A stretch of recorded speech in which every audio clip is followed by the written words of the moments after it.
If you want to understand what a government is willing to do, watch what it edits. Right now, National Park Service staff across the country have been told to flag signs, exhibits, films, brochures, and even gift shop books for review. Because the Trump administration says parks should remove partisan ideology, avoid descriptions that disparage Americans, and focus on the nation's beauty, abundance, or grandeur. That sounds abstract until you see what got flagged.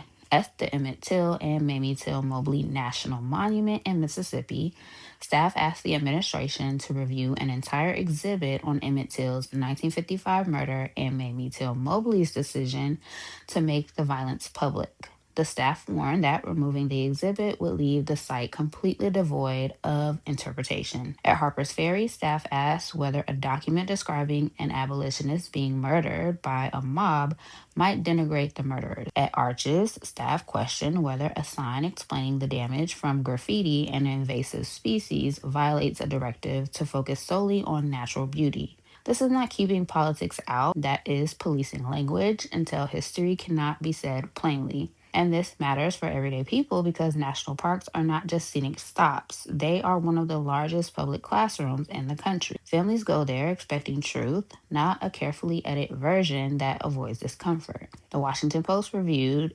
an internal database of hundreds of those flagged items and confirmed its authenticity with current federal employees. The Interior Department responded by calling them draft deliberative internal documents and said they are not final actions. But here's the problem with that defense. The review process itself changes behavior. When rangers have to ask whether mentioning segregation, slavery, or climate science might be disparaging, the message is clear: do less, say less, risk less.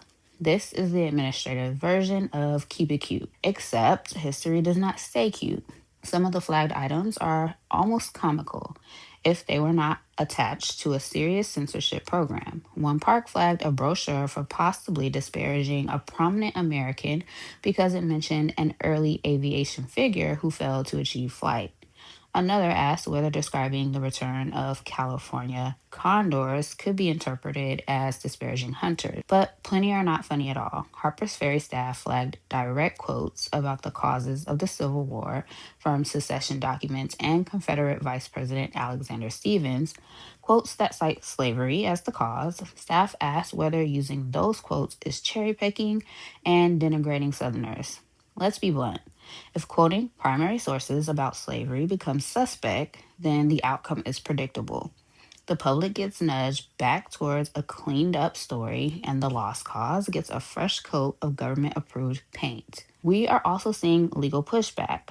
A federal judge ordered the Trump administration to restore slavery related exhibits removed at the president's house site at Independence National Historical Park in Philadelphia, and the ruling explicitly compared the removal to the kind of historical manipulation described in Orwell's 1984. And a coalition of scientific preservation and historical groups have sued the administration, arguing that the removal of information about civil rights, climate change, and other topics amounts to illegal censorship. So, this is not a fringe concern. It's a live national conflict over public truth. Now, here's where I want to ground this historically. The fight over how America tells its story is not new. Every era has tried to decide which facts are appropriate for the public and which are too divisive. That's the polite way of saying facts that make power look guilty. When you remove Emmett Till's story from the site created to interpret Emmett Till's story, the goal isn't neutrality. The goal is silence. When you remove climate science from the places where climate change is already affecting the landscape, the goal is not beauty. The goal is denial.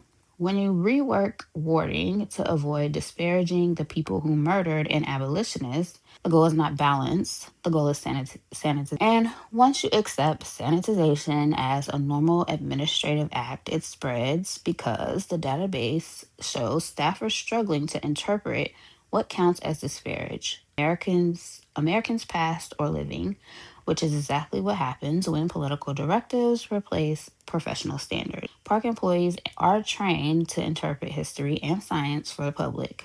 They are not trained to read a politician's mind, and they should not have to. So, here's the question I want to leave with you. if public institutions that exist to educate can be told to avoid dark periods and focus on uplifting narratives, who decides what counts as dark, who decides what counts as uplifting, and who benefits from that decision? Because the public loses either way.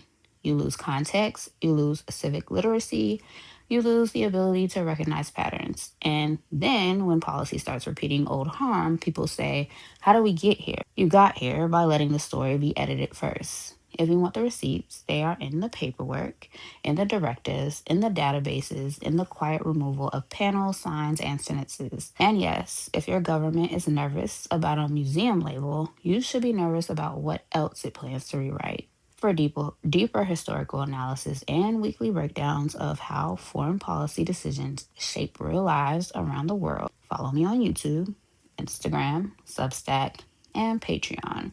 Full research and extended commentary are available across platforms.